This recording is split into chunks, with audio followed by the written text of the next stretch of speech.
Hey everyone, my name is Aaron Zettner, and I'm just going to give you a brief tutorial on how to download your VDI for Coast District for your students and for yourself as faculty or classified professionals or administrators on how to get to your virtual desktop.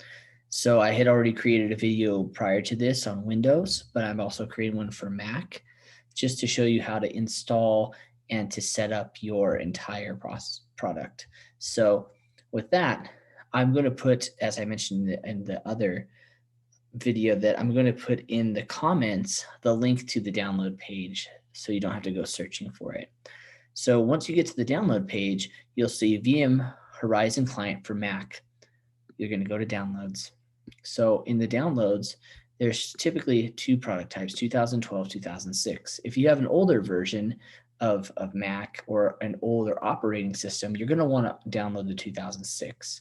So because I'm operating on a new operating system, what I'm going to do is run the 2012. You press the download now. So you'll see at the bottom left-hand side of your screen that it'll start to download. Once the files or the application is ready to install, just click that and it'll open it to install it. So what it will ask you is just a few prompts along the way. Please read through those prompts, but we want to agree to those prompts. What happens now is your Apple computer is going to verify the different platforms. And so the installation process on Mac is very easy. You just grab this and you drop it into your applications. And that was it. Very simple. And that's how you install that program. So then what you want to do is you're going to then go and you can minimize this and open up your applications in your Finder. Let me close this real quick. You can open it through here. So you'll see your applications. You'll see your VM Horizon. So what you're going to do is you're going to click that, wait for it to open. It says, would you like to open this? Yes, please.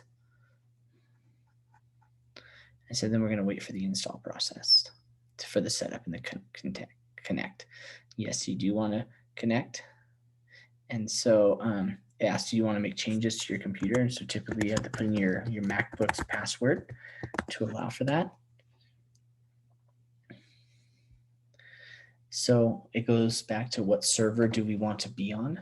So I believe it's my desktop.cccd.edu. And you can always connect when you launch if that's what you prefer. You press that. So the username and password we're going to use is your Coast District login. So you're not a Zettner, whatever your first initial last name, and if you have a number associated, and your single sign-on password. Then you'll log in.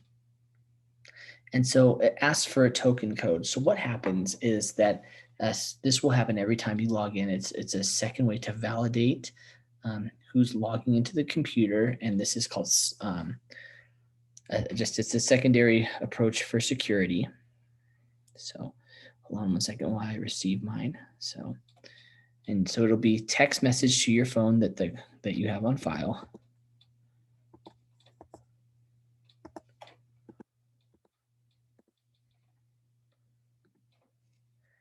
It authenticates you. And so now you'll have a list of computers to go to. So we're going to go to CCC SSC. We're going to double click. And so now it's going to load the virtual desktop. And so we'll wait while the virtual desktop loads in. And you want to allow it to operate. So there's my virtual desktop, which it's now open. And so for me, this is a demonstration where you can, like I said, you can go on QuickBooks, Adobe Photoshop, any type of Microsoft or Power BI. For me, we're going to go into Google Chrome because this is for Atlas. And we're just going to jump online. This is for one of our augmented virtual reality tools. And you're just going to type in atlas.visiblebody.com. And then you can access the application right here by launching it. And that is all. So like I said, the focus of this was to help you not just download, but install the VDI for your desktop. So thank you so much, everyone. Have a great rest of your day.